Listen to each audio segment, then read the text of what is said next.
Hi everyone. APPSC మరియు TSPSC ఎగ్జామినేషన్స్కి prepare అయ్యే అభ్యర్థులందరికీ ఒక శుభవార్త. ఇప్పటి వరకు Chandan logics, bank, SSC, railway, defence, CSAT ఇలా వేరు రంగాల్లో కోచింగ్స్ ఇవ్వడం జరిగింది. ఇందులో కొన్ని లక్షల మంది విద్యార్థులు మేము ట్రైన్ చేశాం. అందులో కొన్ని వేల మంది విద్యార్థులు మంచి గవర్నమెంట్ జాబ్స్ సెట్ అవ్వడం జరిగింది. ఇప్పుడు మనం ఆంధ్రప్రదేశ్, తెలంగాణ విద్యార్థుల కోసం ఎక్స్క్లూజివ్ కంటెంట్తో మీకు దగ్గర అవడం జరుగుతుందన్నమాట. మేమిప్పుడు ఏపీపీఎస్సీకి సంబంధించి, టీఎస్పీఎస్ సంబంధించి group 2, group 3, group 4, SI constable, అలానే గ్రామ సచివాలయం, అలానే వేరే ఏ ఇతర పోటీ పరీక్షలు అయినా సరే ఏపీపీఎస్సీ, టీఎస్పీ సంబంధించి జరగబోతున్నాయో అన్ని పోటీ పరీక్షలకి మేము బెస్ట్ కోర్సెస్ని డిజైన్ చేశాము. మా దగ్గర ఎక్స్పీరియన్స్ ఫ్యాకల్టీస్తో మేము క్లాస్ చెప్పించడం జరిగింది. మన ఎక్స్పర్ట్ ఫ్యాకల్టీ టీం మీరు చూసినట్లయితే కనుక ప్రతి ఫ్యాకల్టీకి minimum 5 years experience, maximum 15 years experience. మీరు చూస్తే 2 తెలుగు రాష్ట్రాల్లో ఎవరైతే టాప్ ఫ్యాకల్టీస్ ఉన్నారో వాళ్ళందరి చేత మనం క్లాస్ చెప్పించడం జరిగింది. ఎక్స్పర్ట్ ఫ్యాకల్టీ టీం అందరూ కలిసి ఒక కరికులం డిజైన్ చేయడం జరిగింది. ఈ కరికులం యొక్క స్పెషాలిటీ ఏమిటంటే దీంట్లో మేము మీకు ప్రొవైడ్ చేయబోయే వీడియో లెక్చర్స్ ఏవైతే ఉంటాయో ఇవన్నీ కూడా 100% డిజిటల్ ఇంటరాక్టివ్ క్లాస్ అనమాట. ఈ క్లాసెస్లో మీకు ఈజీగా అర్థమవడం కోసం ఎంత బాగా మేము మీకు క్లాస్ చెప్పొచ్చో అంత బాగా మేము మీకు క్లాస్ చెప్పడం జరిగింది. ఒకసారి మీరు క్లాసెస్ చూస్తే మీకు అర్థమవుద్ది ఎంత కష్టపడి మీకోసం మేము క్లాస్ చేసామన్న సంగతి.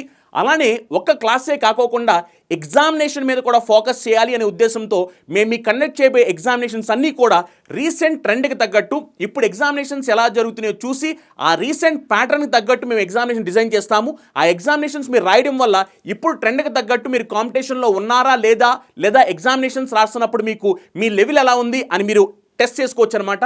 అలానే మేము ప్రొవైడ్ చేయబోయే మెటీరియల్స్ ఏవైతే ఉంటాయో ఇవన్నీ కూడా కంప్లీట్గా మొత్తం సిలబస్ అంతా కవర్ చేస్తూ 360 degrees యాంగిల్లో మొత్తం సిలబస్ అంతా కవర్ అయ్యేలాగా మేము మెటీరియల్స్ ప్రొవైడ్ చేయడం జరిగిందనమాట. అలా మీరు మా ఆన్లైన్ క్లాస్లో జాయిన్ అవడం వల్ల మీకు వీడియో లెక్చర్స్, ఎగ్జామినేషన్స్, అలానే పీడిఎఫ్ మెటీరియల్స్ అంటే సింగిల్ ప్యాకేజ్లో మీకు కావాల్సిన అన్నీ కూడా వచ్చేస్తాయి అనమాట. ఒకవేళ మీరు కనుక సీరియస్ ఆస్పిరెంట్ అయ్యుండి ఖచ్చితంగా ఈసారి ఆంధ్రప్రదేశ్ లేదా తెలంగాణలో ఏపీపీఎస్సీ, టీఎస్పీ సంబంధించి నోటిఫికేషన్లు ఏవైతే ఉన్నాయో వాటిలో మీరు జాబ్ కొట్టాలి అనుకుంటే అది గ్రూప్ 2 అవ్వచ్చు, 3 అవ్వచ్చు, 4 అవ్వచ్చు, లేదా పోలీస్ కానిస్టేబుల్స్ అవ్వచ్చు, లేదు అనుకుంటే కనుక గ్రామ సచివాలయం లేదా వేరే ఏ ఇతర ఎగ్జామినేషన్స్ అయినా సరే మీకు ఇదే రైట్ ప్లాట్ఫామ్ అనమాట. వెంటనే ఎలాంటి ఆలస్యం చేయకుండా చందన్ లాజిక్స్ యాప్ డౌన్లోడ్ చేసుకోండి. Welcome to Chandan Logics. I'm Lankeswararao. Suppose ancient టైంలో ఉన్నటువంటి టెంపుల్స్ని కనుక మీరు అబ్జర్వ్ చేస్తే, ఓకే, సో ఇక్కడ చూడండి మెటాలిక్ కంటెంట్తో చేసినటువంటి కొన్ని కలశం లాంటి వాటిని పెడతారు. సో ఎందుకని వాటిని స్పెసిఫిక్గా కాపర్ ఇలాంటి మెటల్స్తో చేసిన వాటిని యూజ్ చేస్తారు. ఓకే, మేజర్గా ఏన్షియంట్ టైంలో కన్స్ట్రక్ట్ చేసినటువంటి టెంపుల్స్ గురించి నేను మాట్లాడుతున్నాను. Okay, right. సో ఒక మెటాలిక్ బాడీ అనేటువంటిది మేజర్గా యూజ్ చేస్తారు. ఓకే, సో దాన్ని మనం కలశం అని చెప్తాం. రైట్. సో దాని వెనుక ఉన్నటువంటి ఆ సైంటిఫిక్ రీజన్ ఏంటి. రైట్. నెక్స్ట్ ఇంకొకటి, సపోజ్ ఇప్పుడు కార్లో డ్రైవ్ చేసుకుంటూ వెళ్తున్నప్పుడు సపోజ్ ఈ థండర్స్ ఇలాంటివి కనుక వస్తుంది అనుకోండి, అంటే లైట్నింగ్ ఎఫెక్ట్ అనేటువంటిది చెప్తాం కదా. ఓకే, సో ఆ లైట్నింగ్ ఎఫెక్ట్కి మనం వెళ్తున్నటువంటి ఆ కారు ఎటువంటి ప్రాబ్లం ఫేస్ చేయకుండా ఉండాలి అంటే ఆ పిడుగులు లాంటివి మన మీద పడకుండా ఉండాలి అంటే ఎలా ఉండాలి, దీనిలో ఉండాల్సినటువంటి పొజిషన్ ఏంటి, అంటే డోర్స్ అనేది ఓపెన్ చేసి ఉండాలా, లేదంటే ఏ ఓరియంటెడ్లో ఉన్నప్పుడు వాటిని మనం ఈజీగా ఓవర్కమ్ చేస్తాం. రైట్. సో ఇలాంటి ఇంట్రెస్టింగ్ పాయింట్స్ని ఈ టాపిక్లో మనం కవర్ చేయబోతున్నాం. ఇవే కాదు, డైలీ లైఫ్లో వీటికి రిలేటెడ్గా ఉన్నటువంటి కాన్సెప్ట్స్ అన్నిటిని కూడా మనం కన్క్లూడ్ చేయబోతున్నాం. ఓకే, ఇంతకీ మనం చెప్పుకునేటువంటి ఆ topic name electricity. Okay, so ఈ ఎలక్ట్రిసిటీ అనేటువంటిది తీసుకుంటే జనరల్గా దీన్ని 2 typesగా క్లాసిఫై చేస్తాం. రైట్. సో దీనిలో ఫస్ట్ వన్ వచ్చేసరికి స్టాటిక్ ఎలక్ట్రిసిటీ అంటాం. Static electricity. Okay, right. So second one వచ్చి current electricity.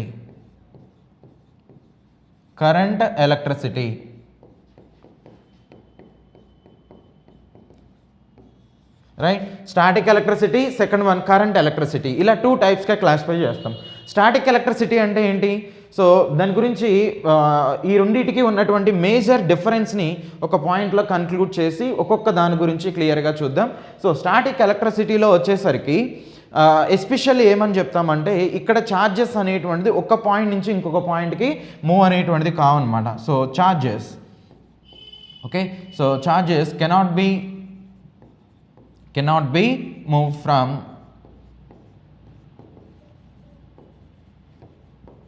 One point to another point, one point to another point అనేటువంటిది చెప్తాం. Okay right. సో అదే కరెంట్ ఎలక్ట్రిసిటీ అనేటువంటిది తీసుకున్నట్లయితే సో ఇక్కడ ఛార్జ్ అనేటువంటిది ఒక పాయింట్ నుంచి ఇంకొక పాయింట్కి మూవ్ అవటం అనేది జరుగుతుంది. ఓకే సో ఛార్జ్ అనేటువంటిది ఒక పాయింట్ నుంచి ఇంకొక పాయింట్కి మూవ్మెంట్ అనేటువంటిది ఉంటుందన్నమాట. సో మేజర్ డిఫరెన్స్ అనేది అలా తీసుకుంటాం. Okay right. సో దీనిలో first one static electricity. So static electricity అంటే ఏంటి, అది దానికి సంబంధించిన కాన్సెప్ట్ చూడండి. సో ఏదైనా ఒక మెటీరియల్ అనేటువంటి దాన్ని తీసుకుని ఒక సిల్క్ ఆర్ ఏదైనా సిల్క్ ఆర్ యానిమల్ ఫర్ అనేటువంటిది ఉంటుంది, అంటే జంతు చర్మాలు అనేటువంటిది ఉంటాయి కదా. సో దాంతో అలా రబ్ చేసినప్పుడు ఏమవుతుందంటే ఆటోమేటిక్గా ఈ స్టాటిక్ ఎలక్ట్రిసిటీ అనేటువంటిది డెవలప్ అవుతుంది. అంటే ప్రతి ఆబ్జెక్ట్లో ఆబ్జెక్ట్లో కూడా ఈ స్టాటిక్ ఎలక్ట్రిసిటీ అనేటువంటిది ఉంటుంది. ఎప్పుడు అది బయటకు వస్తుందంటే నువ్వు ఆ ఫ్రిక్షనల్ ఫోర్స్ని అప్లై చేసినప్పుడు, ఏదైనా వేరే మెటీరియల్ని తీసుకుని ఇలా రబ్ చేసినప్పుడు ఆటోమేటిక్గా ఆ స్టాటిక్ ఎలక్ట్రిసిటీ అనేటువంటిది బయటకు వస్తుంది అనమాట. అంటే దాన్ని మనం అబ్జర్వ్ చేయొచ్చు. Okay right. సో ఇది ఒక పాయింట్ నుంచి ఇంకొక పాయింట్కి మూవ్ అవుతుందంటే మూవ్ కాదు. నెక్స్ట్ ఇక్కడ మీరు అబ్జర్వ్ చేసినట్లయితే right. So the electric charge generated by friction, okay, so electric charge generated by rubbing is called static electricity. Okay right. So next ఇక్కడ చార్జెస్ అనేటువంటిది ఎప్పుడు కూడా ఏం కాదని చెప్పాను, charges do not transmit. Okay ఒక పాయింట్ నుంచి ఇంకో పాయింట్కి చార్జెస్ అనేది ట్రాన్స్మిట్ అవటం అనేది ఉండదు.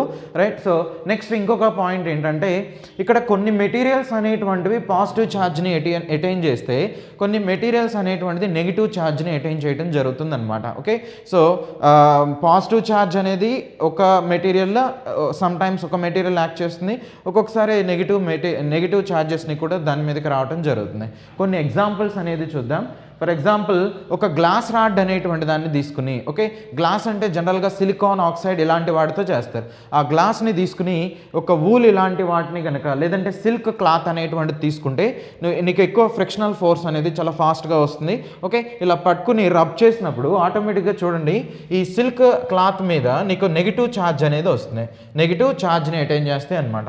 అదే ఈ రాడ్ అనేది తీసుకుంటే వాటి మీద పాజిటివ్ ఛార్జ్ అనేటువంటిది ఉంటుంది, గ్లాస్ రాడ్ మీద పాజిటివ్ ఛార్జ్ అనేటువంటిది అటైన్ చేస్తుంది. ఓకే సో ఇవి మనం ఏదన్నా కరెంట్ అనేది పాస్ చేసామా లేదు, ఎలా జనరేట్ అయినాయి, అవి ఫ్రిక్షనల్ ఫోర్స్ వలన జనరేట్ అయినాయి. అంటే వాటిల్లో ఆ ఛార్జెస్ అనేటువంటిది ఉన్నాయి బట్ ఫ్రిక్షనల్ ఫోర్స్ వలన డెవలప్ అయినాయి. నెక్స్ట్ వన్ సపోజ్ ఈ ఇబనైట్ అనేటువంటి ఒక రాడ్ అనమాట, అది తీసుకుంటే ఇబనైట్ అంటే నథింగ్ బట్ ఇప్పుడు ఎబ్రెసివ్ మెటీరియల్స్ అంటాం, అంటే షార్ప్నింగ్ చేయడానికి యూజ్ చేసేటువంటి మెటీరియల్స్.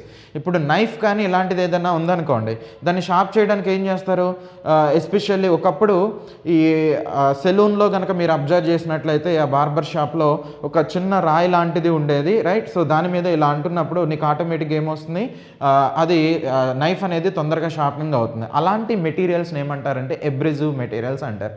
ఆ టైప్ ఆఫ్ కేటగిరీకి చెందింది ఎబనైట్ అనేటువంటి రాడ్ అనమాట. ఓకే సో ఈ రాడ్ అనేది తీసుకుని ఈ యానిమల్ ఫర్ అనేటువంటి దాంతో రబ్ చేసినప్పుడు ఆటోమేటిక్గా చూడండి అంతకుముందు రాడ్ మీద పాజిటివ్ ఛార్జ్ వచ్చినాయి, బట్ ఇబనైట్ అనేటువంటి రాడ్ మీద తీసుకున్నట్లయితే నెగిటివ్ ఛార్జ్ అనేటువంటిది వచ్చింది రైట్. సో నెక్స్ట్ ఇక్కడ యానిమల్ ఫర్ అనేటువంటిది పాజిటివ్ ఛార్జ్ని ఎగ్జిబిట్ చేస్తుంది అనమాట. అంటే మెటీరియల్ని బట్టి ఛార్జెస్లో వేరియేషన్ అనేది వస్తుంది. Okay right. నెక్స్ట్ వన్ చూడండి. ఇప్పుడు ఇది మనం చిన్నప్పటి నుంచి మీరు ఈ టైప్ ఆఫ్ ఎగ్జాంపుల్ని వినుంటారు లేదంటే చూసుండొచ్చు.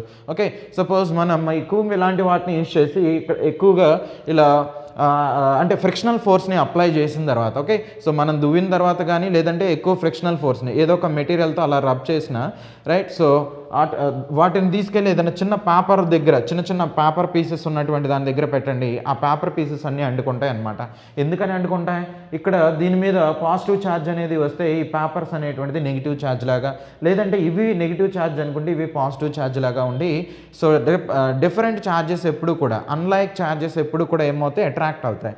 అందుకనే స్టాటిక్ ఎలక్ట్రిసిటీ ప్రొడ్యూస్ అవటం వల్లనే ఈ పేపర్ పీసెస్ అనేటువంటిది ఆ కూమ్కి టచ్ అవ్వటం జరుగుతుంది అనమాట. Okay right. సో దీనికి ఫైనల్ కంక్లూజన్ ఏంటది, స్టాటిక్ ఎలక్ట్రిసిటీ ఎలా ప్రొడ్యూస్ అవుతుంది, ఫ్రిక్షనల్ వల్ల ప్రొడ్యూస్ అవుతుంది.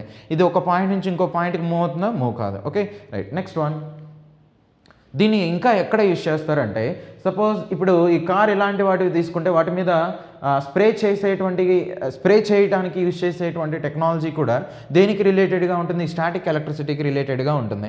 అంటే ఇప్పుడు మనం పెయింట్ అనేటువంటిది స్ప్రే చేయగానే ఆ పెయింట్ దీని మీద అతుక్కుపోతుంది అనమాట. ఎందుకని దానికి అలా ఫిక్స్ అయిపోతుంది? దానికి ఉన్న రీజన్ ఏంటి? మనం పంపించేటువంటి పెయింట్ని అది ఎలా కన్సిడర్ చేస్తుంది, పాజిటివ్ లాగా తీసుకుంటుంది.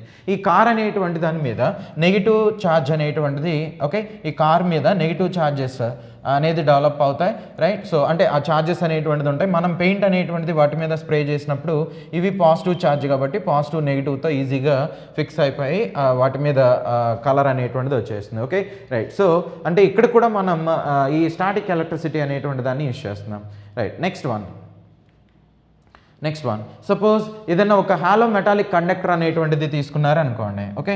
ఇలా ఏదైనా ఒక మెటాలిక్ కండక్టర్ అనేటువంటిది తీసుకుంటే, అంటే ఒక రాడ్ లాంటిది కానీ లేదంటే ఒక స్పియర్ లాంటిది కానీ, రైట్. సో ఇలాంటిది కనుక తీసుకున్నట్లయితే మీరు ఒక హాలో మెటాలిక్ కండక్టర్ అనమాట, ఓకే.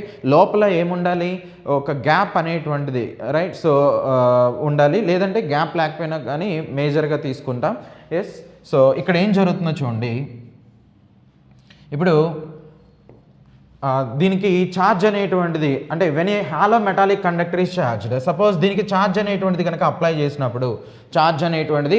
చేసినప్పుడు అంటే రబ్ చేసిన ఇలాంటివి ఏదైనా చేసినప్పుడు ఆటోమేటిక్గా ఓన్లీ ఈ అవుటర్ రీజియన్లో మాత్రమే ఛార్జెస్ అనేటువంటిది ఉంటాయి. ఓన్లీ అవుటర్ రీజియన్లో మాత్రమే ఛార్జ్ అనేటువంటిది ఉంటుంది. ఏదో ఒక ఛార్జ్ అవుటర్ రీజియన్లో మాత్రమే స్ప్రెడ్ అయి ఉంటుందన్నమాట. అదే ఇన్నర్ రీజియన్లో కనుక తీసుకున్నట్లయితే, ఇన్నర్ సర్ఫేస్లో కనుక తీసుకున్నట్లయితే అది ఎలా ఉంటుంది, అన్ఛార్జ్డ్గా ఉంటుంది, ఓకే. సో ఎలక్ట్రిక్ ఫీల్డ్ అనేటువంటిది ఇన్సైడ్లో ఎప్పుడు కూడా జీరోగా ఉంటుందన్నమాట, ఓకే, రైట్. సో ఈ కాన్సెప్ట్ అనేది గుర్తుపెట్టుకోండి. సో దీన్ని మనం ఫర్దర్గా యూజ్ చేయబోతున్నాం, ఓకే. ఏదన్నా ఒక హాలో మెటాలిక్ కండక్టర్ అనేటువంటిది తీసుకుంటే, అంటే కరెంట్ అనేటువంటిది పాస్ అయ్యేటువంటి ఒక కండక్టర్ లాంటిది తీసుకోండి. సో అది షేప్ అనేది ఎలా ఉన్నా కానీ ఓకే, రైట్. సో దాంట్లో కరెంట్ అనేటువంటిది పాస్ చేసినప్పుడు, అంటే దాని మీద ఛార్జ్ అనేటువంటిది వచ్చినప్పుడు, ఏదైనా రబ్ చేసిన ఇలాంటివి ఏమైనా చేసినప్పుడు ఛార్జ్ అనేది వస్తుంది కదా ఫ్రిక్షనల్ వలన, ఆ వచ్చేటువంటి ఛార్జ్ ఎప్పుడు కూడా ఎక్కడ ఉంటుంది, ఈ అవుటర్ రీజియన్లోనే ఉంటుంది తప్ప లోపల మాత్రం ఛార్జ్ అనేది జీరోగా ఉంటుంది, ఓకే. సో దీని తర్వాత నెక్స్ట్ వన్ జిరాక్స్.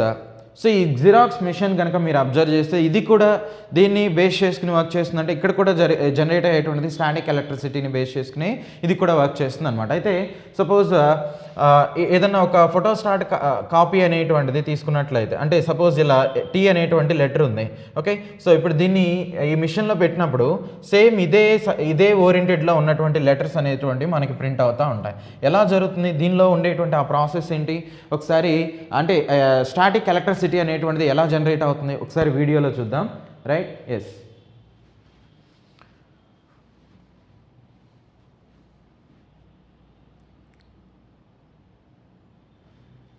సో ఒక ఫోటోస్టాట్ సంబంధించిన దానిలో జనరల్గా హాలోజన్ ల్యాంప్ అనేది ఉంటుంది, photo sensitive drum, next toner అనేటువంటిది ఉంటాయి, కన్వే బెల్ట్, ఇవి మేజర్గా ఉంటాయి అన్నమాట. సపోజ్ ఏ అనేటువంటి ఒక కాపీని మనం ఆ డాక్యుమెంట్ని కాపీ చేయాలనుకోండి, ఎస్. సో బటన్ ఆన్ చేసిన తర్వాత ఆటోమేటిక్గా హాలోజన్ ల్యాంప్ నుంచి లైట్ అనేటువంటిది అది స్కాన్ చేస్తుంది ఆ లెటర్స్ని. నెక్స్ట్ ఆ లైట్ రిఫ్లెక్ట్ అయ్యి ఆ డ్రమ్ మీద పడుతుంది. ఇక్కడ ఒక మిరాకిల్ లాంటిది జరుగుతుంది. యాక్చువల్గా ఈ మెటాలిక్ రోలర్ ఏదైతే ఉందో దీనిలో స్టాటిక్ ఎలక్ట్రిసిటీ అనేటువంటిది ఉంటుంది, ఓకే. సో నార్మల్గా మనం కరెంట్ అనేది పాస్ చేసినప్పుడు ఈ స్టాటిక్ ఎలక్ట్రిసిటీ జనరేట్ అవుతుంది. ఇంకోటి దీన్ని సెలీనియం అనేటువంటి మెటీరియల్తో తయారు చేస్తారు. ఇది ఒక సెమీ కండక్టర్ లాగా యాక్ట్ చేస్తుంది. అంటే ఇన్సులేటర్ లాగా డార్క్ ఏరియాలో ఉంటే కండక్టర్ లాగా రిమైనింగ్ ఏరియాలో ఉంటుందన్నమాట. ఇక్కడ మీకు డార్క్ ఏరియా అనేటువంటిది కనిపిస్తుంది, రైట్. సో ఆ వైట్ ఏరియాలో ఏదైతే చెప్తున్నామో లైట్ అనేటువంటిది అక్కడ రిఫ్లెక్ట్ అవుతుంది. ఈ డార్క్ ఏరియాలో లైట్ అనేటువంటిది రిఫ్లెక్ట్ కాదనమాట, అంటే ఒక ఇన్సులేటర్ లాగా బిహేవ్ చేస్తుంది, ఎస్. ఎక్కడైతే లైట్ అనేటువంటిది రిఫ్లెక్ట్ అయిందో, రైట్. సో అక్కడ ఉన్నటువంటి ఆ ఛార్జెస్ అన్నీ కూడా ఏమైపోతాయి, అలా నలిఫై అయిపోతాయి. బట్ రిఫ్లెక్ట్ కానటువంటి చోట ఛార్జెస్ అనేటువంటిది అలాగే ఉండిపోతాయి, ఓకే. ఒక ఎలక్ట్రిక్ షాడో లాంటిది షేప్లో ఆ ఛార్జెస్ అనేది అలాగే ఉండిపోతాయి. ఇప్పుడు ఆ ఛార్జెస్ ఉండటం వలన చూడండి ఆ డ్రమ్ రొటేట్ అయినప్పుడు ఆ ఛార్జ్ని టోనర్ అనేది తీసుకుంటుంది. సో టోనర్ జనరల్గా పాజిటివ్ ఛార్జ్ లాగా బిహేవ్ చేస్తుంది. సో ఇప్పుడు ఆ నెగిటివ్ ఛార్జెస్ మీద పాజిటివ్ ఛార్జెస్ అనేటువంటిది వచ్చేస్తాయి. అంటే ఆ లెటర్ ఎక్కడైతే ఉందో ఆ లెటర్ షేప్లో పాజిటివ్ ఛార్జెస్ వస్తాయి. ఇప్పుడు మనం పేపర్ని కన్వే బెల్ట్ ద్వారా పంపించినప్పుడు ఆ ఛార్జెస్ అనేటువంటిది ఆ పేపర్ మీద డిపాజిట్ అవుతాయి అన్నమాట. ఓకే, సో వీటిని ఒక హాట్ రోలర్ ద్వారా పాస్ చేసినప్పుడు అవి కంప్లీట్గా ఆ ఛార్జెస్ అనేటువంటిది ఫ్యూజ్ అయిపోయి ఫైనల్గా మనకి ఆ కాపీ అనేటువంటిది వచ్చేస్తుంది. ఓకే, సో ఇలా మనం జిరాక్స్ అనేటువంటిది చేస్తాం. మీరు ఇక్కడ అబ్జర్వ్ చేసినట్లయితే ఎస్పెషల్లీ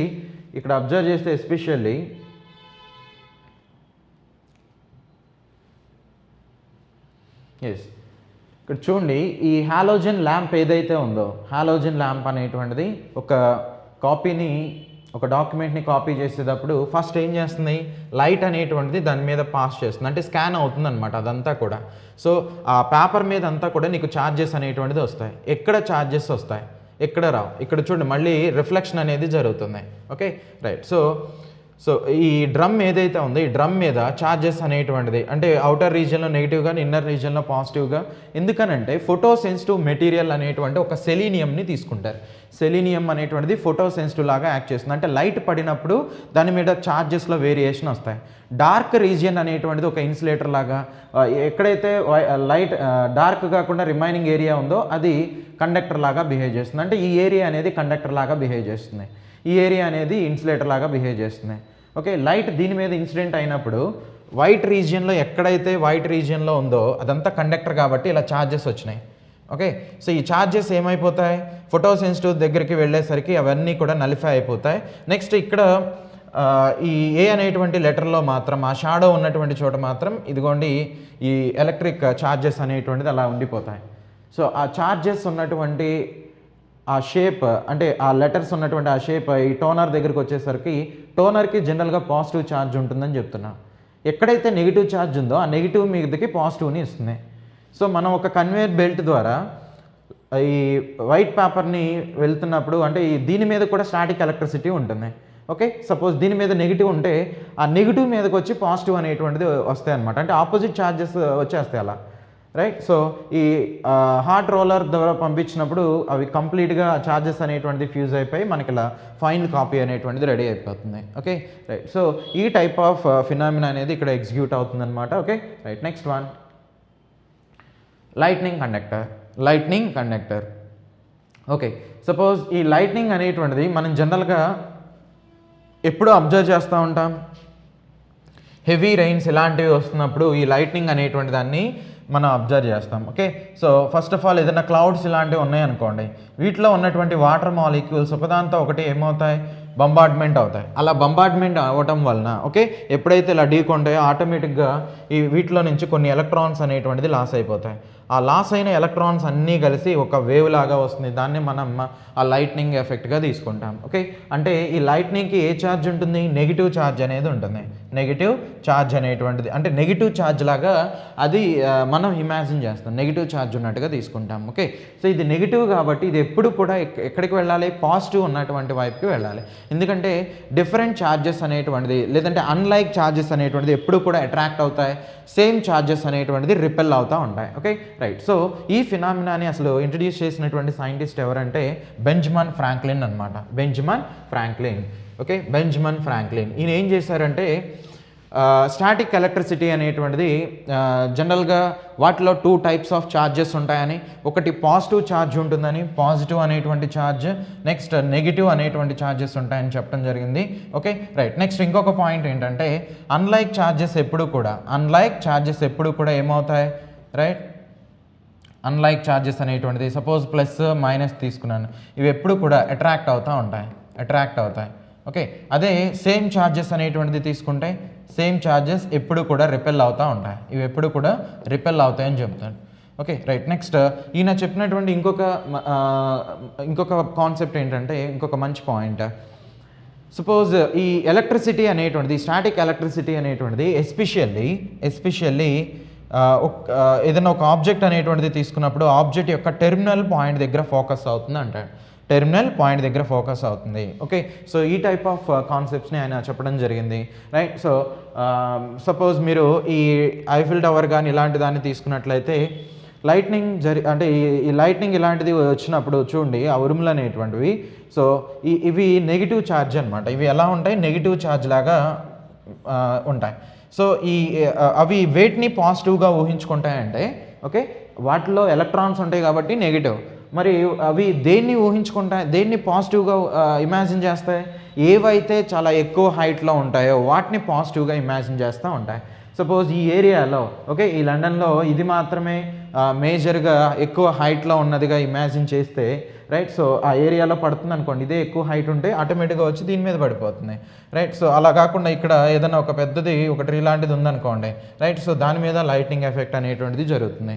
సో లైట్కి వెలాసిటీ ఎక్కువగా ఉంటుంది కాబట్టి సెకండ్కి 3 × 10⁸ మీటర్/సెకండ్ ఉంటుంది. ఓకే, అంటే 3 lakh km/s అంత వెలాసిటీతో లైట్ అనేది ట్రావెల్ అవుతుంది. సో అందుకని మీకు ఈ లైట్నింగ్ ఎఫెక్ట్ అనేది జరిగినప్పుడు ఫస్ట్ మీకు లైట్ అనేది కనిపిస్తుంది, తర్వాత సౌండ్ అనేది అదే థండర్ అనేటువంటిది తీసుకుంటే సౌండ్ అనేది నెక్స్ట్ వినిపిస్తుంది అనమాట. ఎందుకంటే సౌండ్ వెలాసిటీ 343 మీటర్/సెకండ్ అనేటువంటిది తీసుకుంటాం. ఓకే, రూమ్ టెంపరేచర్ దగ్గర ఈ సౌండ్ యొక్క వెలాసిటీ, ఇది సౌండ్ వెలాసిటీ ఎంత ఉంటుంది? 343 మీటర్స్. 343 మీటర్స్ ఇక్కడ 3 lakh కిలోమీటర్స్ ఇక్కడ. ఓకే, సో చాలా వేరియేషన్ ఉంది, ఇది లైట్ అనమాట. అందుకని ఫస్ట్ లైట్ కనిపిస్తుంది, తర్వాత సౌండ్ అనేది వినిపిస్తుంది. Okay right. నెక్స్ట్ ఈ లైట్నింగ్ కండక్టర్ అనేటువంటిది ఎస్పెషల్లీ ఉన్న వాటిలో ఏది ది బెస్ట్ అంటే లైట్నింగ్ కండక్టర్ని, అంటే ఎక్కువ మొత్తంలో ఈ ఛార్జ్ని అబ్జర్వ్ చేయడానికి కాపర్ రాడ్స్ అనేటువంటి వాటిని బెస్ట్గా తీసుకుంటాం. ఈ లైట్నింగ్ కండక్టర్ అనేటువంటి కాన్సెప్ట్ని ఇంట్రడ్యూస్ చేసిన తర్వాత బిల్డింగ్స్ ఇలాంటివి ఏవైతే ఉన్నాయో వాటిని ప్రొటెక్ట్ చేసుకోవడానికి వాటి మీద ఏం చేస్తారు, ఒక మెటాలిక్ రాడ్ లాంటి దాన్ని పెడతారు. ఓకే, సో అదేం చేస్తుంది, నీకు వచ్చేటువంటి ఆ లైట్నింగ్ ఎఫెక్ట్ మొత్తాన్ని, అంటే ఆ కరెంట్ ఏదైతే ఉందో దాన్ని ఎక్కువ మొత్తంలో అబ్జార్బ్ చేసేసి ఎర్త్కి పంపించేస్తుంది. ఓకే, సో అందుకని ఏమంటారంటే ఎర్త్ షింక్ అనేటువంటిదిగా తీసుకుంటారు. ఎర్త్ని ఎలక్ట్రికల్ షింక్ అనేటువంటిదిగా చెప్తారు. ఎర్త్ అనేటువంటిది ఎలక్ట్రికల్ సింక్ లాగా ప్రొనౌన్స్ చేస్తారు. ఎలక్ట్రికల్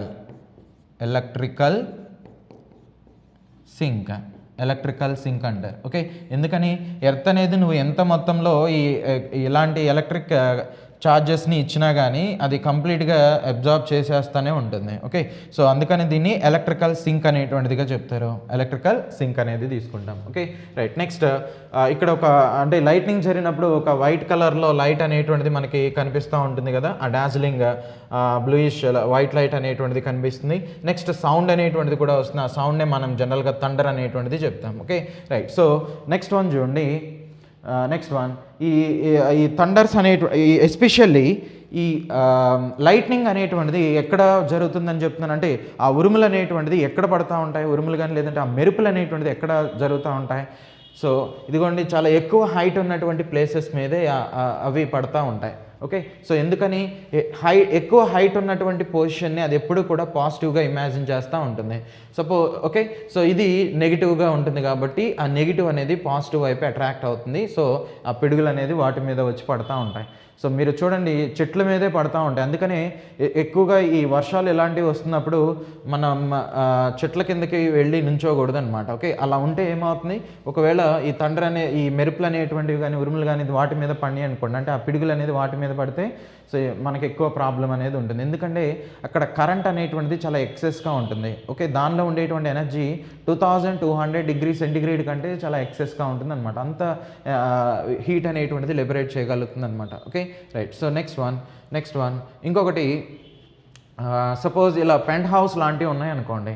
సపోజ్ మీరు ఆ పెంట్ హౌస్లో ఉంటున్నారు. ఓకే, సో ఈ థండర్స్ కానీ లేదంటే ఈ పిడుగులు ఇలాంటివి పడుతున్నప్పుడు మేజర్గా మనం డోర్స్ అనేటువంటిది ఇలా ఓపెన్ చేసి ఉండకూడదు, ఎప్పుడు కూడా క్లోజ్ చేసి పెట్టుకోవాలి. ఓపెన్ చేస్తే ఏమవుతుంది, ఓకే, సో ఓపెన్ చేసినప్పుడు ఇది లోపల ఉన్నటువంటి ఏరియాని పాజిటివ్గా తీసుకుంటుంది, లోపల ఉన్నటువంటి ఏరియాని. సో ఈ వచ్చేటువంటి వేవ్ ఎలా కన్సిడర్ చేస్తుందంటే పాజిటివ్గా ఇమాజిన్ చేస్తుంది. ఓకే, సో అందుకని డైరెక్ట్గా వచ్చి లోపల పడిపోతుంది అనమాట. Right. So next one suppose ఈ కార్ అనేది తీసుకున్నట్లయితే, ఓకే, సో మనం వెళ్తున్నప్పుడు ఇలా మెరుపులు కానీ ఉరుములు కానీ వస్తున్నాయి అనుకోండి. సో అప్పుడు మనం ఏం చేయాలంటే విండోస్ ఇవన్నీ కూడా కంప్లీట్గా క్లోజ్ చేసి పెట్టాలి.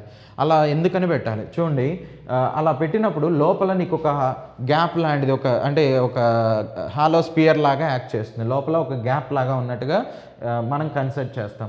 బయట మాత్రమే ఛార్జ్ అనేది ఉంటుంది, లోపల అనేటువంటిది ఛార్జ్ ఉండదు. లోపల ఎప్పుడైతే నీకు ఛార్జ్ అనేది ఉండదో అలాంటి వాటి మీద ఈ థండర్స్ ఎఫెక్ట్ అనేటువంటిది మేజర్గా ఉండదు అనమాట. Okay right. సో ఈ లైట్నింగ్ ఎఫెక్ట్ అనేటువంటిది మేజర్గా ఉండదు. ఓకే సో అందుకని ఏం చేయాలి, కార్లో వెళ్తున్నప్పుడు నువ్వు అవి చూద్దామని విండోస్ కానీ ఇలాంటివి ఏమైనా నువ్వు కిందకి ఇలా దించితే ఆటోమేటిక్గా లోపల ఒక ఛార్జ్ ఉన్నట్టుగా ఇమాజిన్ చేస్తుంది. సో లోపల ఏదో ఒక ఛార్జ్ అంటే పాజిటివ్, అంటే మోస్ట్లీ ఇక పాజిటివ్ అనేటువంటిదే కదా ఇక్కడ తీసుకునేది, పాజిటివ్ ఆ వచ్చేటువంటిది నెగిటివ్ కాబట్టి డైరెక్ట్గా ఆ డోర్లో నుంచి లోపలికి వచ్చి పడిపోతుంది అనమాట. Okay right. సో అందుకని అన్నీ కూడా క్లోజ్ చేసి పెట్టాలి. రైట్. సపోజ్ ఇప్పుడు నువ్వు రోడ్డు మీద నడుచుకుంటూ వెళ్తున్నావు, రైట్. సో ఈ లైట్నింగ్ అనేటువంటిది ఎఫెక్ట్ జరుగుతుంది అనుకుందాం. ఎస్. సో ఇప్పుడు అక్కడ ఉన్నటువంటి ఏరియాలో నువ్వే చాలా హైట్గా ఉన్నావు. సో అప్పుడు ఖచ్చితంగా మోస్ట్లీ నీ మీద కూడా పడటానికి ఛాన్సెస్ ఉన్నాయి. అప్పుడు ఏం చేయాలి, దాని నుంచి ఓవర్కమ్ చేయాలంటే నువ్వు ఎలా ఉండాలి, ఇలా నుంచుని ఉండాలా, లేదంటే ఈ షేప్లోనా ఈ స్క్వాట్ అనేటువంటి ఫామ్లోనా. ఓకే ఈ స్క్వాట్ అనేటువంటి ఫామ్ ఏ ఫామ్లో ఉండాలి ఎప్పుడు కూడా చూడండి, ఇదిగోండి ఇలా 4 షేప్లో అలా బెండ్ అయినట్టుగా ఉండాలి. అంటే ఈ స్క్వాట్ అనేటువంటి ఫామ్లో ఉండాలి. అంటే చేతులు ఇలా పెట్టాల్సిన అవసరం లేదు. రైట్. సో నార్మల్గా నువ్వు ఇలా ఉన్నప్పుడు ఇలా ఉంటే నువ్వే ఎక్కువ హైట్ ఉన్నట్టుగా ఇమాజిన్ చేసి ఎప్పుడు కూడా ఈ టెర్మినల్ దగ్గర ఛార్జ్ అనేటువంటిది ఎక్కువగా 0.8 అవుతుందని మా బెంజమిన్ ఫ్రాంక్లిన్ కన్క్లూడ్ చేయడం జరిగింది. అందుకని ఏమవుతుంది, ఆ నెగిటివ్ ఛార్జ్ ఏదైతే ఉందో ఇక్కడ ఈ పాయింట్ దగ్గర అంటే మన తలకు వచ్చి డైరెక్ట్గా తగులుతుంది అనమాట. ఓకే సో ఇక్కడ సర్ఫేస్ ఏరియా కూడా ఎక్కువగా ఉంది కాబట్టి, ఇలా నువ్వు నుంచుని ఉన్నావు కాబట్టి సర్ఫేస్ ఏరియా కూడా ఎక్కువగా ఉంది కాబట్టి ఎక్కువ ఎఫెక్ట్ అనేటువంటిది తగులుతుంది. ఇమీడియట్గా మనం చనిపోవడం అనేది జరుగుతుంది. అందుకనే సో వచ్చేటువంటిది మనల్ని పాజిటివ్గా తీసుకోకూడదు అంటే మన యొక్క పొజిషన్లో వేరియేషన్ అనేది ఉండాలి. ఎప్పుడు కూడా ఈ పొజిషన్లో ఉండాలి. సో ఇలా ఉన్నప్పుడు సర్ఫేస్ ఏరియా ఎక్కువగా ఉందని నేను పడుకుంటానన్నావు అనుకోండి, నువ్వు నుంచున్నా కానీ పడుకున్నా కానీ సర్ఫేస్ ఏరియాలో ఎటువంటి వేరియేషన్ ఉండదు. ఓకే సో అందుకనే ఈ షేప్లో ఉండాలన్నమాట. ఇలా 4 అనేటువంటి షేప్లో ఇలా జిగ్జాగ్గా ఉండాలి. అప్పుడు మాత్రం వాటి నుంచి మనం ఓవర్కమ్ చేయగలుగుతాం. మీరు అందుకనే చూడండి కొన్ని బిల్డింగ్స్ కానీ ఇలాంటి వాటి మీద అబ్జర్వ్ చేస్తే, ఓకే సో బిల్డింగ్స్ కానీ ఏదన్నా వాటి మీద అబ్జర్వ్ చేస్తే ఈ షేప్లో ఉంటాయి. రైట్. సో లైట్నింగ్ ఎఫెక్ట్ నుంచి ఓవర్కమ్ చేయడానికి ఆ టైప్ ఆఫ్ కొన్ని మెటల్స్ని వాడుతూ ఉంటారు, ఆ టైప్లో బెండ్ చేసి. సో దీన్ని ఇంకా మనం ఎక్కడ అబ్జర్వ్ చేస్తాం, టెంపుల్స్లో. ఈ టెంపుల్ మీద మీరు తీసుకున్నట్లయితే చాలా రీజన్స్ ఉండొచ్చు, బట్ వాటిలో ఈ ఎలక్ట్రిసిటీకి ఉన్నటువంటి ఈ కాన్సెప్ట్ చెప్తున్నాను చూడండి. ఇక్కడ ఉన్నటువంటి కలశం కావచ్చు, లేదంటే ఆ గర్భగుడి ఏదైతే ఉంటుందో వాటి మీద కూడా ఒక గోపురంలా అంటే ఈ టైప్లో ఒక దాన్ని తీసుకొస్తారు. ఓకే ఈ టైప్లో ఒక మెటాలిక్ కంటెంట్ అనేటువంటి దాన్ని పెడతారు, కలశం లాంటి వాటినే పెడతారు, మెటల్తో చేసినటువంటి వాటిని. ఎందుకని మెటల్తో చేసినటువంటి వాటిని యూజ్ చేస్తారు, దానికి ఉన్న రీజన్ ఏంటి, ఈ లైట్నింగ్ ఎఫెక్ట్ నుంచి ఓవర్కమ్ చేయడానికి. ఓకే సో ఒకప్పుడు ఆ ఏదైతే ఊరు ఉన్నదో, ఓకే ఏదైతే ఆ ఊళ్ళు ఉన్నాయో వాటిలో చాలా ఎక్కువ హైట్లో టెంపుల్స్ అనేది ఉండేది. ఎందుకనంటే ఈ వచ్చేటువంటి ఈ ఎఫెక్ట్ నుంచి, లైట్నింగ్ ఎఫెక్ట్ నుంచి ఓవర్కమ్ చేయడానికి చాలా హైట్లో ఉండటం వలన, ఓకే మోస్ట్లీ హైట్లో ఉండటం వలన ఆ లైట్నింగ్ ఎఫెక్ట్ నుంచి ఆ ఏరియా మొత్తాన్ని ప్రొటెక్ట్ చేయడానికి. సో ఆ లైట్నింగ్ అక్కడే పడాలని రూల్ ఏంటి అంటే మెటల్కి ఎప్పుడు కూడా టెర్మినల్ సైడ్ దగ్గర ఎక్కువ 0.8 అవటం జరుగుతుంది. ఓకే ఆ ఛార్జ్ అనేది 0.8 అవటం జరుగుతుంది. అందుకని ఏం చేసేవాళ్ళు, ఆ టెంపుల్కి పైన ఇలా మెటాలిక్ కంటెంట్ని పెట్టేవాళ్ళు. ఓకే సో టెంపుల్సే కాదు, సో మీరు వెస్టర్న్ కంట్రీస్లో అబ్జర్వ్ చేసినా కానీ చూడండి కొన్ని చోట్ల ఈ టైప్ ఆఫ్ కంటెంట్ని పెడతా ఉంటారు. ఇది ఒక మెటాలిక్ రాడ్ లాంటిది, ఇది కూడా లైట్నింగ్ ఎఫెక్ట్ నుంచి ప్రొటెక్ట్ చేసుకోవడానికి యూజ్ చేస్తూ ఉంటాం. రైట్. సో అంటే ఇందాక నేను చూపించినటువంటి ఆ కండక్టర్ ఇదనమాట, మెటాలిక్ కండక్టర్ ఇది. ఓకే సో దీని యొక్క అడ్వాంటేజ్ ఏంటంటే బిల్డింగ్స్ మీద ఇవి ఎందుకని పెడతారు, ఇక్కడ చూడండి ఈ టెర్మినల్ ఇక్కడ పొజిషన్ కూడా చూడండి ఇలా ఈ ఓరియంటెడ్లా ఉంది, అంటే ఆ లైట్నింగ్ ఎఫెక్ట్ నుంచి ప్రొటెక్ట్ చేసుకోవడానికి. సో మీరు ఇక్కడ అబ్జర్వ్ చేసినట్లయితే సో ఒరిస్సాలో ఉన్నటువంటి పూరి జగన్నాథ స్వామి టెంపుల్ ఇది. రైట్. సో వీటి మీద ఎక్కువ ఈ టైప్ ఆఫ్ కండక్టర్స్ అనేది లేవు. ఇది అంటే 12th సెంచరీకి సంబంధించింది. Right.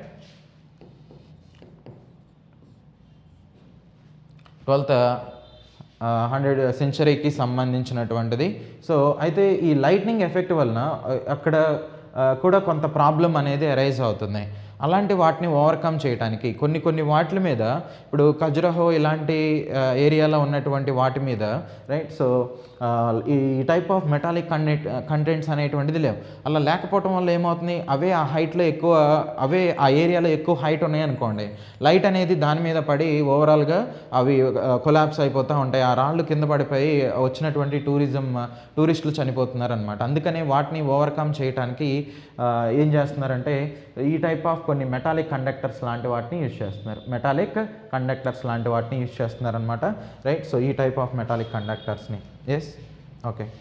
Next one, current electricity. So static ఎలక్ట్రిసిటీకి ఉన్నటువంటి కాన్సెప్ట్ అది. సో నెక్స్ట్ వన్ వచ్చి కరెంట్ ఎలక్ట్రిసిటీ. కరెంట్ ఎలక్ట్రిసిటీ అంటే ఆల్రెడీ మనం చెప్పుకున్నాం, flowing of charge through a conductor is called current electricity. So charge అనేది ఒక మూవ్ కాకుండా ఉంటే, అంటే ఒకే చోట ఉంటే అటువంటి దాన్ని ఏమని చెప్తున్నాం, స్టాటిక్ ఎలక్ట్రిసిటీ అంటున్నాం.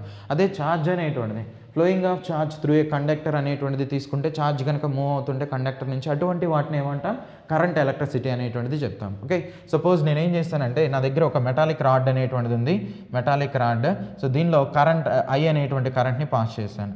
ఓకే, నేను పంపించినటువంటి కరెంట్ ఈ డైరెక్షన్లో ఉంది, రైట్. సో ఇప్పుడు దీనికి పర్పెండిక్యులర్గా, అంటే ఈ డైరెక్షన్లో వచ్చేసరికి ఎప్పుడు కూడా ఏం జనరేట్ అవుతుంది, ఇది ఎలక్ట్రిక్ కరెంట్ అనుకుంటే ఇది మ్యాగ్నెటిక్ ఫీల్డ్ అనేటువంటిది జనరేట్ అవుతుంది అనమాట. ఇక్కడ ఎలక్ట్రిక్ ఫీల్డ్ అనేటువంటిది ఉంటే ఎలక్ట్రిక్ ఫీల్డ్ అనేది ఈ డైరెక్షన్లో ఉంటే, ఈ డైరెక్షన్లో దానికి కరెక్ట్గా పర్పెండిక్యులర్లో మ్యాగ్నెటిక్ ఫీల్డ్ అనేటువంటిది జనరేట్ అవుతుంది, మ్యాగ్నెటిక్ ఫీల్డ్ అనేటువంటిది జనరేట్ అవుతుంది అనమాట. ఓకే, సో ఎగ్జామ్లో ఇవి కూడా అడుగుతూ ఉంటాడు.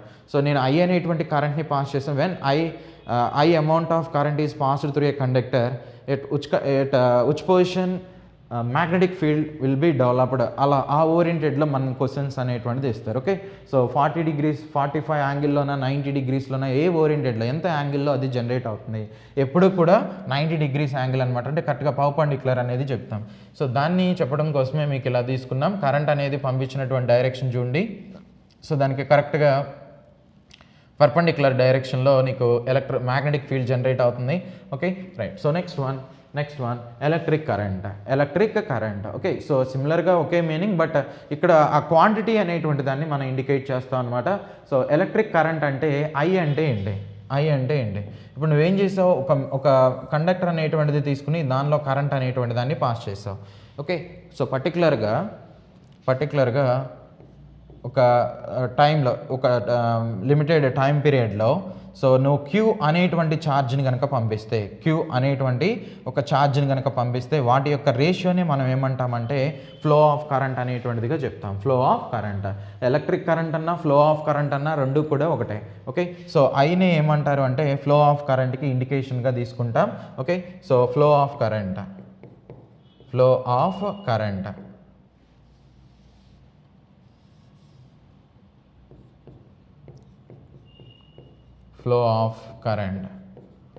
ఆఫ్ కరెంట్ అనేటువంటిది ఎప్పుడు కూడా ఎలా ఉంటుంది, Q/Tగా ఉంటుంది. Okay, right. సో దీనికి యూనిట్స్ అనేది ఏం తీసుకుంటాం, క్యూ అంటే నథింగ్ బట్ ఛార్జ్ అనమాట. ఓకే, సో క్యూ అంటే ఇక్కడ యూనిట్స్ అనేది కూలమ్స్ అనేది వస్తాయి, కూలమ్స్. ఓకే, సో కూలమ్స్ అనేటువంటి వాటిని తీసుకుంటాం. నెక్స్ట్ టీ అంటే సెకండ్స్ అనేటువంటి దాన్ని కన్సిడర్ చేస్తాం, సెకండ్స్. కూలమ్ పర్ సెకండ్ ఏమంటారు, ఆంపియర్ అని తీసుకుంటారు, ఆంపియర్. Okay, right. సో ఇవే అనమాట, 1 కూలమ్ పర్ 1 సెకండ్ అనేటువంటి దాన్ని మనం ఏమంటున్నాం, యాంపియర్గా చెప్తున్నాం. సో ఇది దేనికి యూనిట్స్ అండి, ఫ్లో ఆఫ్ కరెంట్కి యూనిట్స్ అనమాట. ఎగ్జామ్లో యూనిట్స్ మీద మనల్ని పెట్టి అడుగుతూ ఉంటారు. వాటిలో ఇది ఒకటి ఇంపార్టెంట్ వన్, ఆంపియర్ అంటే nothing but coulomb per second. ఒకసారి డెఫినేషన్ చూడండి, electric current is the rate of flow of charge. Okay, so rate అంటున్నాడంటే ఖచ్చితంగా నువ్వు అక్కడ ఏం తీసుకోవాలి, టైం అనేటువంటి దాన్ని తీసుకోవాలి. ఓకే, సర్టెన్ టైంలో ఎంత ఛార్జ్ అయితే ఒక మెటాలిక్ కండక్టర్ నుంచి ఫ్లో అయిందో దాన్ని ఏమంటావు, ఫ్లో ఆఫ్ కరెంట్ అనేటువంటిదిగా చెప్తాం, లేదంటే ఎలక్ట్రిక్ కరెంట్ అనేటువంటిదిగా కన్సిడర్ చేస్తూ ఉంటాం. ఓకేనా, రైట్. సో ఇక్కడ యూనిట్స్ అనేది ఇంపార్టెంట్, ఆంపియర్, అది గుర్తుపెట్టుకోండి. నెక్స్ట్ వన్ చూడండి, ఎలక్ట్రిక్ ఛార్జ్. సో ఇందాక మనం I ఈజ్ ఈక్వల్ టు ఏమని రాసాం, I is equal to Q/T అని రాసాం. ఇక్కడ Q అంటే ఏమని చెప్పాం, ఛార్జ్ అనేటువంటి దాన్ని తీసుకున్నాం. ఛార్జ్కి యూనిట్స్ అనేటువంటిది ఏమని తీసుకున్నాం, కూలమ్స్ అనేటువంటి వాటిని చెప్పాం, కూలమ్స్. ఏంటి అసలు ఈ కూలమ్స్ అంటే ఏంటి, సో మనకి ఇప్పటివరకు ఏం తెలుసు అంటే ఒక ఆటం అనేటువంటిది కనుక తీసుకున్నట్లయితే ఆటంలో ఇక్కడ న్యూక్లియస్ ఉంటుంది, న్యూక్లియస్కి పాజిటివ్ ఛార్జ్ ఉంటుందని. ఓకే, న్యూక్లియస్లో న్యూట్రాను, ప్రోటాను ఇలాంటివి ఉంటాయని, ఈ బయట వచ్చేసరికి ఎలక్ట్రాన్స్ ఉంటాయని తెలుసు. ఎలక్ట్రాన్కి ఛార్జ్ అనేది నెగిటివ్గా ఉంటుంది. ఓకే, సో మరి ప్రోటాన్కి ఛార్జ్ అనేది పాజిటివ్గా ఉంటుంది, పాజిటివ్. ప్రోటాన్కి ఛార్జ్ పాజిటివ్గా ఉంటుంది. న్యూక్లియస్ అనేది తీసుకుంటే న్యూక్లియస్కి కూడా ఛార్జ్ అనేది పాజిటివ్గా తీసుకుంటాం. ఈ టైప్ ఆఫ్ బేసిక్ కాన్సెప్ట్ అనేది మనకు ఐడియా ఉంది. Okay right. సో అయితే ఇక్కడ మనం ఏమని చెప్తామంటే ఎలక్ట్రిక్ ఛార్జ్ అంటే జనరల్గా ఈ ప్రోటాన్స్, ఎలక్ట్రాన్స్ అనేటువంటివి ఈ ఛార్జెస్ని ఎగ్జిబిట్ చేస్తూ ఉంటాయి. సో కరెంట్ అంటే ఫ్లో ఆఫ్ ఎలక్ట్రాన్స్ని, flow of electrons is nothing but current అని కూడా మనం కన్సిడర్ చేస్తాం. ఓకే, అక్కడ ఎంత కరెంట్ అనేటువంటిది ట్రాన్స్ఫర్ అయింది, నువ్వేమంటున్నావు ఫ్లో ఆఫ్ ఎలక్ట్రాన్స్ని కరెంట్ అంటున్నావు కదా. సో మరి ఎంత కరెంట్ అనేది వెళ్ళింది అంటే ఎన్ని ఎలక్ట్రాన్స్ ట్రాన్స్ఫర్ అయినాయి. ఈ ఎలక్ట్రాన్ యొక్క ఛార్జ్ని కూలమ్స్లో మెజర్ చేస్తూ ఉంటారు. ఓకే, సో ఆ టర్మ్ని మనం ఎలా ఇండికేట్ చేస్తామంటే Q is equal to NE అని చెప్తాం. ఓకే, ఇక్కడ N అంటే నెంబర్ ఆఫ్ ఎలక్ట్రాన్స్ అనమాట, number of electrons. Next E అంటే ఎలక్ట్రిక్ ఛార్జ్ అనేది చెప్తాం, electric charge. Okay right. Next electric charge అనేది ఎంత ఉంటుంది, -1.602 ఇంటూ 10⁻⁻19 కూలమ్స్ అనేది చెప్తాం, కూలమ్స్. Okay right. సో ఒక ఎలక్ట్రాన్ యొక్క ఛార్జ్ అనేది ఎంత అండి, -1.602 ఇంటూ 10⁻⁻19 కూలమ్స్ అనమాట. సపోజ్ ఒక మెటల్ నుంచి కరెంట్ అనేది ఫ్లో ఆఫ్ కరెంట్ని క్యాలిక్యులేట్ చేయాలి. I is equal to Q/T. Okay, so నువ్వు ఒక 10 సెకండ్స్ కరెంట్ని పాస్ చేసావు, 10 సెకండ్స్ కరెంట్ని పాస్ చేసావు. ఓకే, ఇక్కడ Q అంటే ఎంత, Qని ఎలా తీసుకుంటారు అంటే Q అంటే నథింగ్ బట్ ఏమని చెప్తాం, ఛార్జ్ అనమాట, ఛార్జ్. ఓకే, ఎంత కరెంట్ అయితే పాస్ అవుతుందో, అంటే ఛార్జ్ అంటే ఎప్పుడు కూడా పాజిటివే తీసుకోవాలని, అంటే నెగిటివే తీసుకోవాలని కాదు, పాజిటివ్ అనేటువంటి వాటిని కూడా కన్సిడర్ చేస్తాం. నెగిటివ్ ఉంటేనేమో ఎలక్ట్రాన్స్ ఉంటాం, పాజిటివ్ ఉంటే లేదంటే గ్యాప్ కనుక ఉంటే వాటిని హోల్స్ అనేటువంటిదిగా చెప్తారు. Okay right. సో ఎంత క్వాంటిటీ ఆఫ్ ఛార్జ్ అనేటువంటిది మూవ్ అవుతుంది, సో అది కనుక తెలిస్తే, ఆ క్వాంటిటీ ఆఫ్ ఛార్జ్ అనేది కనుక తెలిస్తే, సో Q/T అనేటువంటి దాన్ని మనం ఏమని తీసుకుంటాం, I అనేటువంటిదిగా చెప్తాం. మరి ఆ Qని ఎలా క్యాలిక్యులేట్ చేస్తున్నారు, Q is equal to NE అంటున్నాం. ఇక్కడ N అంటే నెంబర్ ఆఫ్ ఎలక్ట్రాన్స్ అనమాట, ఎన్ని ఎలక్ట్రాన్లు ఫ్లో అవుతున్నాయి. ఓకే, సో ఒక్కొక్క ఎలక్ట్రాన్కి ఎంత ఛార్జ్ ఉంది. సో నా దగ్గర 4 ఎలక్ట్రాన్లు ఉన్నాయి, ఇంత లెంత్ ఉన్నటువంటి ఒక మెటల్ ఉంది, నేను 10 సెకండ్స్ పంపించా. సో ఇంత లెంత్ ఉన్నటువంటి ఒక మెటల్ ఉంది, ఇక్కడ కూడా 10 సెకండ్స్ అనేటువంటిది పంపించాను. ఓకే, సో లేదంటే 100 సెకండ్స్ పంపించాను. ఓకే, సో ఇక్కడ లెంత్ అనేది పెరిగింది కాబట్టి ఇక్కడ ఇచ్చేటువంటి ఎలక్ట్రాన్స్ కూడా ఎక్కువగా వెళ్తే ఇక్కడేమో 10 ఎలక్ట్రాన్స్ వెళ్ళినాయి అనుకోండి, ఇక్కడ ఒక 20 ఎలక్ట్రాన్స్ వెళ్ళినాయి అనుకోండి, అప్పుడు నువ్వేమని చెబుతావు, ఛార్జ్ 20 ఎలక్ట్రాన్స్, 20 ఇంటూ ఒక్కొక్క ఎలక్ట్రాన్కి ఛార్జ్ ఎంత, -1.602 ఇంటూ 10⁻⁻19 బై ఆ టైం అనేటువంటిది 10 సెకండ్స్ అనేటువంటిది వేస్తాం అనమాట. ఓకే, సో అలా దాన్ని బేస్ చేసుకుని ఆ ఫ్లో ఆఫ్ కరెంట్ అనేది ఎంత ఉందనేది క్యాలిక్యులేట్ చేస్తాం. Okay right. సో నేను ఇక్కడ చెప్పాలనుకున్న కాన్సెప్ట్ ఒకటే. సో ఏ మెటీరియల్ తీసుకున్నా, అంటే ఎలాంటి మెటీరియల్ అనేటువంటిది తీసుకున్నా కరెంట్ అనేది ఫ్లో అవుతున్నప్పుడు వాటిలో 2 టైప్స్ ఆఫ్ ఛార్జెస్ అనేటువంటిది ఉంటాయి. ఒకటి పాజిటివ్ ఛార్జ్ అనేది, నెగిటివ్ ఛార్జ్ అనేది చెప్దాం. సో ఛార్జ్కి ఫార్ములా వచ్చేసరికి Q అంటే ఇక్కడ ఛార్జ్ అండి, Q అంటే ఛార్జ్ అనమాట, ఛార్జ్కి ఫార్ములా వచ్చేసరికి Q is equal to NE. So N అంటే ఇలా నెంబర్ ఆఫ్ ఎలక్ట్రాన్స్, E అంటే ఈ ఓరియంటెడ్లో తీసుకుంటాం. నెక్స్ట్ ఇంకొక పాయింట్ చూడండి, సేమ్ ఛార్జెస్ ఎప్పుడు కూడా ఏమవుతాయి, ఓకే, సేమ్ ఛార్జెస్ ఎప్పుడు కూడా రిపెల్ అవుతూ ఉంటాయి, డిఫరెంట్ ఛార్జెస్ అనేటువంటిది అట్రాక్ట్ అవుతూ ఉంటాయి. ఓకే, సో జనరల్గా మనకి పాజిటివ్ ఛార్జ్ అనేవి, నెగిటివ్ ఛార్జ్ అనేవి 2 కంటెంట్స్ ఉంటాయి. ఇవి పర్టికులర్గా ఒక డైరెక్షన్లో పోవడం అనేది ఉండదు అనమాట. ఓకే, సో అందుకనే ఇవి ఎప్పుడూ కూడా ఏమని చెప్తాం, స్కేలార్ క్వాంటిటీగా కన్సిడర్ చేస్తాం. ఓన్లీ మ్యాగ్నిట్యూడ్ మీద మాత్రమే ఇవి డిపెండ్ అవుతాయి. సో ఛార్జ్ మీద అంటే మ్యాగ్నిట్యూడ్ నెంబర్ మీద మాత్రమే డిపెండ్ అవుతాయి అనమాట. నెక్స్ట్ డైరెక్షన్ మీద ఇవి డిపెండెన్స్ అనేది ఉండదు, అందుకని వీటిని స్కేలార్ క్వాంటిటీగా చెప్తున్నాం. నెక్స్ట్ Qకి యూనిట్స్ అనేటువంటిది ఏమొస్తాయి, కూలమ్స్ అనేటువంటి వాటిని తీసుకుంటాం, కూలమ్స్. Okay right. సో నా దగ్గర ఒక మెటల్ అనేటువంటిది ఉంది, ఈ మెటల్లో 1 కూలమ్ ఛార్జ్ అనేటువంటిది పోయింది అంటున్నా, 1 కూలమ్ ఛార్జ్ ఆ మెటల్ మీద ఉంది. ఆ మెటల్ మీద 1 కూలుమ్ ఛార్జ్ ఉంది అంటే దాని మీనింగ్ ఏంటో చూడండి. 1 కూలుమ్ ఛార్జ్ ఉందంటే దానిలో ఎన్ని ఎలక్ట్రాన్స్ ఉండాలి? ఇదిగోండి ఇన్ని ఎలక్ట్రాన్స్ ఉండాలి. ఎంత? 6.25 ఇంటూ 10 పవర్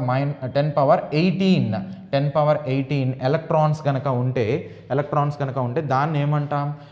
ఆ మెటల్ అనేది 1 కూలుమ్ ఛార్జ్ని పొసెస్ చేసిందని చెప్తాం. Okay right. సో నెక్స్ట్ అదే ఒక ఎలక్ట్రాన్ అనేటువంటిది తీసుకుంటే ఒక ఎలక్ట్రాన్ మీద ఎంత ఛార్జ్ ఉందని చెప్తున్నాం? ఒక ఎలక్ట్రాన్ మీద ఇదిగోండి -1.6 ఇంటూ 10 పవర్ -19గా తీసుకుంటున్నాం దాని ఛార్జ్ అనేటువంటిది. Okay right. సో ఇలా కన్సిడర్ చేస్తాం. సో మీరు ఈ ఫార్ములా అనేది గుర్తుపెట్టుకోండి, అది మనకి కావాలన్నమాట. ఓకే ఎగ్జామినేషన్లో ఆ ఫార్ములా మీద అడుగుతూ ఉంటారు. నెక్స్ట్ వన్ సో ఇప్పటి వరకు స్టాటిక్ ఎలక్ట్రిసిటీ అంటే ఏంటో చూసాం. Next current electricity.